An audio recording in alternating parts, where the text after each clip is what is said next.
There are four primary legal pathways to move to the stunning Caribbean twin island nation of Antigua and Barbuda. You can either secure a job and a work visa, qualify for the tax residency program, apply for the digital Nomad visa, or obtain citizenship through the fast-track Citizenship by investment program. We will delve into these different residency and citizenship options in more detail later. But first, let's address some fundamental questions. Where exactly is Antigua? What kind of country is it? And why might someone want to make it their new home?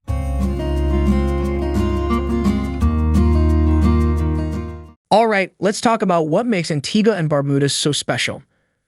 First off, it's a tiny little country. We're talking about just over 440 square kilometers and a population of a little more than 100,000 people. As the name says, it's made up of two main islands, Antigua and Barbuda, plus a handful of smaller ones. So why do people from all over the world choose to move here? The first reason must be the vibe. It's got this incredibly relaxed pace of life and, of course, absolutely breathtaking natural beauty. People say it has 365 beaches, one for every day of the year. So you can imagine the kind of endless seascapes you get to enjoy. And there's a ton of stuff to do outdoors, from fishing and golfing to hiking and sailing. It's hard not to get hooked. Then there's the financial side, which is a huge deal for a lot of people. Antigua is a well-known tax haven. If you become a tax resident, you don't pay taxes on income you earn overseas. You also don't have to worry about capital gains, inheritance, or wealth taxes. And the taxes you do pay are really low. They also have a solid financial services sector, including offshore banking, which helps people manage their money. Getting to and from the country is also pretty easy. The main airport, V. Seabird International, has modern facilities and direct flights to major cities in North America and Europe. So traveling is a breeze. You might be surprised to hear this, but the cost of living can be pretty affordable. While things like imported goods can be expensive, the overall cost of living is often lower than in the US or Canada. A one-bedroom apartment in the city center goes for about $1,000 a month, and if you live a bit further out, that drops to around $650. Even eating out is reasonable, with an average meal at a casual restaurant costing about $9. Finally, the immigration system here is super flexible and very attractive. They're one of only 11 countries worldwide with a fast-track citizenship by investment program. For an investment starting around $240,000, you can get citizenship in just a few months. That gives you a powerful passport for visa-free travel to over 150 countries. It's an awesome plan B to have in your back pocket. If you don't want to go that far, you can check out their tax residency program. It's a permanent residency option for people with an annual income of at least $100,000. You pay a flat tax of $20,000 a year, and the requirements are very clear and easy to follow. And for those who just want to stay for a couple of years, there's always the digital Nomad visa. So whether you're looking for a quick visit, a new place to work remotely, or a second home for a lifetime, Antigua has an option for you.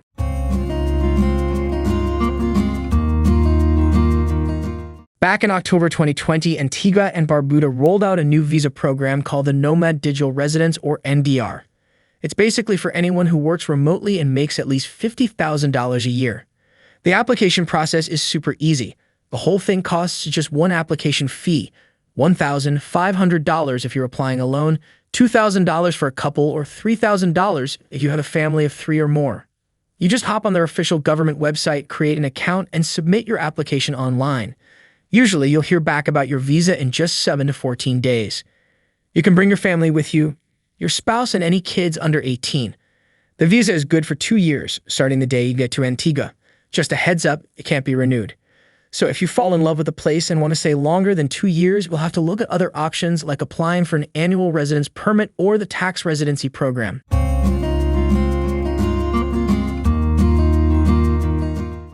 There are 2 ways for a foreigner to become an official tax resident in Antigua.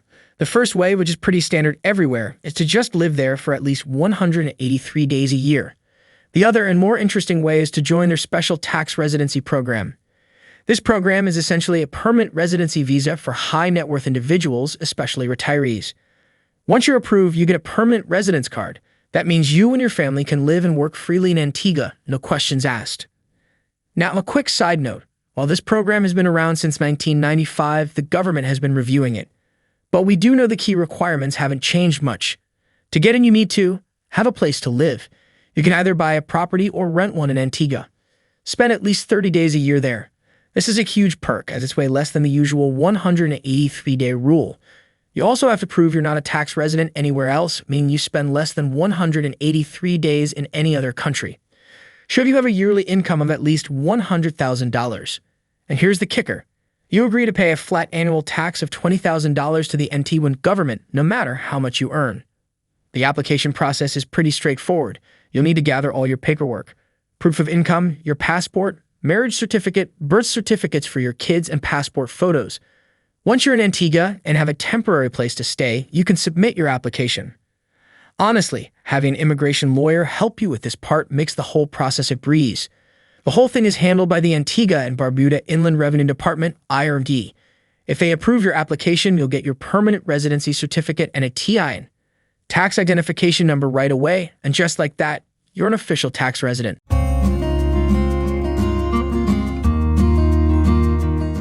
So, the Antigua and Barbuda Citizenship by Investment program has been a thing since 2012. It's designed for people who want to fast-track their way to a second passport in just 3 to 6 months. The best part? You don't actually have to live there to get it. You have a few choices for how to invest: a donation, buying property, or a business investment. Let's first look at the donation route. This is probably the most popular option. You can donate to one of two government-backed funds: the National Development Fund, NDF, or the University of the West Indies Fund, UWI. For the NDF option, if you're applying solo, it's a total of $240,000. That's a $230,000 donation plus a $10,000 government fee.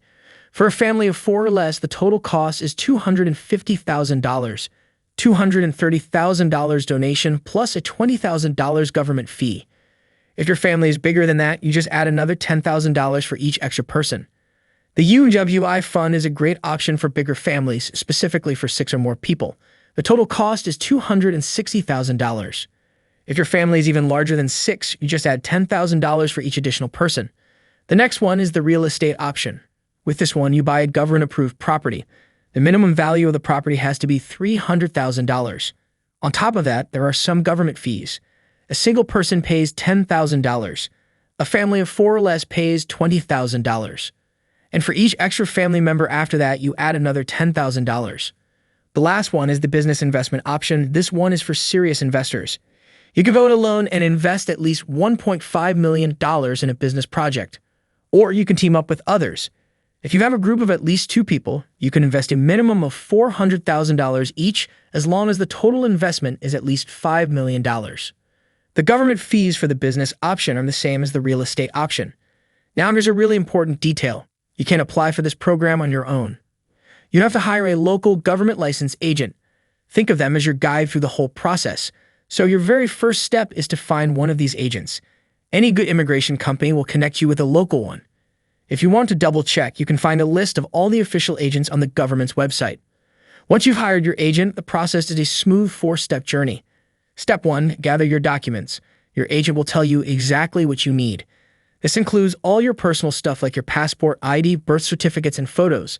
You'll also need a police clearance, medical certificates, and all the official application forms. Anything not in English has to be translated, and anything from your home country needs to be notarized. Don't worry, your agent helps you with all of this.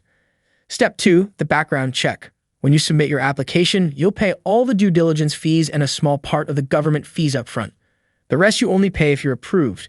The Antigua and Barbuda Citizenship by Investment Unit, CIU, then does a thorough background check on you and your family. They'll either approve you, deny you, or ask for more information. You'll find out the final decision through your agent. Step 3, make your investment. Once you get the green light, the CIU gives you specific instructions on how to make your investment. You usually have about 30 days to do it, a little longer for real estate. Step 4, get your passport. After you've made your investment, you get a certificate of registration. Your agent submits this to the passport office. From there, you just need to take an oath of allegiance and you can get your passport. You can either do this by traveling to Antigua or by visiting one of their embassies or consulates overseas. The whole thing from start to finish typically takes about 3 to 6 months. This program is really family-friendly. You can include pretty much every direct family member you can think of. This includes a spouse of the main applicant, a child of the main applicant or his or her spouse who is 0 to 30 years of age and is financially dependent on the principal applicant, a child of the main applicant or of his/her spouse who is 18 years or older, but who is physically or mentally handicapped and who is living with and is fully supported by the main applicant, a parent or grandparent of the main applicant or his or her spouse, who is 55 years of age or older and who is financially dependent on the principal applicant, a sibling of the main applicant or of his or her spouse, if unmarried, a future spouse of the main applicant, a future spouse of dependent children where the dependent child is financially dependent on the main applicant, and a future child of a dependent child.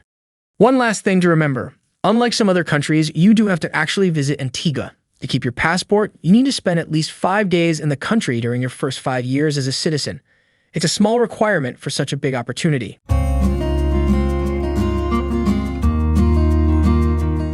And that wraps up our journey through Antigua and Barbuda.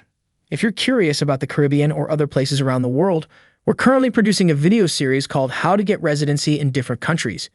Feel free to check out our previous videos and stay tuned for what's coming next.